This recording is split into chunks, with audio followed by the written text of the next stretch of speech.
అదే RTV app వార్తల్ని క్షణాల్లో చదివే అవకాశం ఉంటుంది. ఒక న్యూస్ పేపర్, ఒక టెలివిజన్ ఛానల్ మీ చేతుల్లో ఎప్పుడూ ఉంటాయి. నిన్న కడపలో కలెక్టరేట్లోని ప్రజా సమస్యల పరిష్కార వేదికలో జరిగినటువంటి పియూసి సమావేశానికి PUC committee chairman Poona Ravikumar గారితో పాటు ఎమ్మెల్సీ భూమిరెడ్డి రాంగోపాల్ రెడ్డి గారు కూడా హాజరు కావడం జరిగింది. ఈ సమావేశానికి వైవియు ఆర్కిటెక్చర్ IIITకి సంబంధించినటువంటి అధికారులు కూడా హాజరు కావడం జరిగింది. ఈ సందర్భంగా పియూసి కమిటీ చైర్మన్తో పాటు ఎమ్మెల్సీ భూమిరెడ్డి రాంగోపాల్ రెడ్డి గారు 2019 నుంచి 24 వరకు వైవియులో నాన్ టీచింగ్ స్టాఫ్కు సంబంధించినటువంటి నియామకాలు జరిగినాయి. దానికి సంబంధించినటువంటి ఎలాంటి నోటిఫికేషన్లు రాలేదని చెప్పి గట్టిగా నిలదీస్తే వైవియు అధికారులు నోటిఫికేషన్లు ఇచ్చారని చెప్పి ఒకవైపు చెబుతూనే మరి నోటిఫికేషన్ వచ్చింటే జీవో కాపీ చూపియండి అంటే అధికారులు నీళ్లు తడుముకోవడం జరుగుతూ ఉంది. 2019 నుంచి 24 వరకు జరిగినటువంటి నియామకాలలో ఒక సందర్భంలో 73 మందిని సిబ్బంది నియామకం చేపడితే అందులో దాదాపు 26 మందికి సంబంధించినటువంటి దాంట్లో రిజర్వేషన్ పాటించకుండానే వయలేషన్ జరిగింది అనేటువంటిది క్లియర్గా గతంలో అనేక పర్యాయాలు విద్యాశాఖ అధికారులతో పాటు గవర్నర్ గారి దృష్టి కూడా ఫిర్యాదు చేయడం జరిగింది.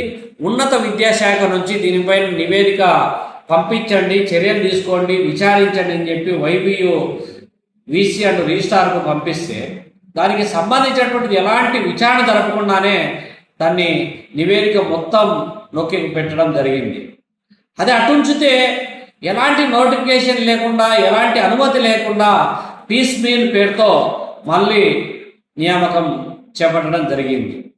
అడ్డగోలుగా ఇట్లా పడితే అట్లా నియామకాలు చేపట్టి లక్షల రూపాయలు ఒక్కొక్కరి నుంచి కొల్లగొట్టి రిజర్వేషన్లు రోస్టర్ పాటించకుండానే వైవియు యూనివర్సిటీలో నియామకాలు చేపట్టడం పైన గతంలో కూడా భారత కమ్యూనిస్ట్ పార్టీ తరఫున అనేక ఫిర్యాదులు చేశాం. కొత్తగా వచ్చినటువంటి వీసీ బెల్లంకొండ రాజశేఖర్ గారిని కూడా కలవడం జరిగింది. కానీ ఇంతవరకు ఎలాంటి చర్యలు తీసుకోకపోగా నిన్న ప్రజాప్రతినిధులుగా ఉన్నటువంటి వాళ్ళు గట్టిగా నిలదీసినా కూడా వాళ్ళను కూడా తప్పుదో పట్టించేటువంటి పద్ధతిలో అధికారులు మాట్లాడుతున్నారంటే వీళ్ళపైన క్రిమినల్ కేసులు నమోదు చేయాలి. అఫెన్స్కు పాల్పడుతున్నటువంటి అధికారులపైన చర్యలు తీసుకోవాల్సినటువంటి అవసరం ఉంది.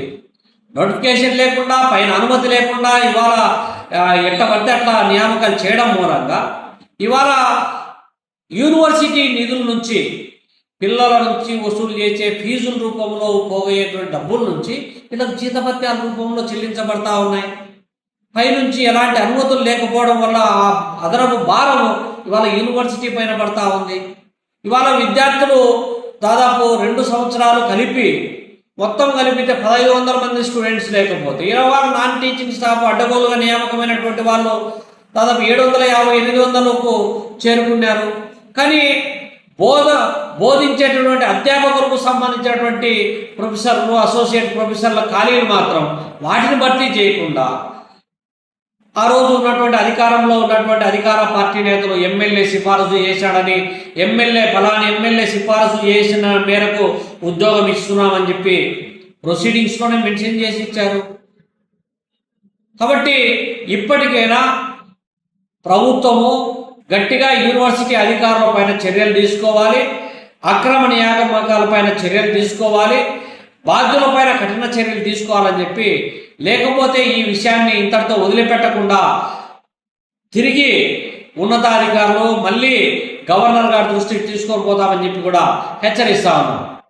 మరిన్ని వీడియోస్ కోసం ఛానల్ ని సబ్స్క్రైబ్ చేయండి, లేటెస్ట్ అప్డేట్స్ కోసం వాట్సాప్ ఛానల్ ని ఫాలో చేయండి అండ్ లింక్ డిస్క్రిప్షన్ లో ఉంది.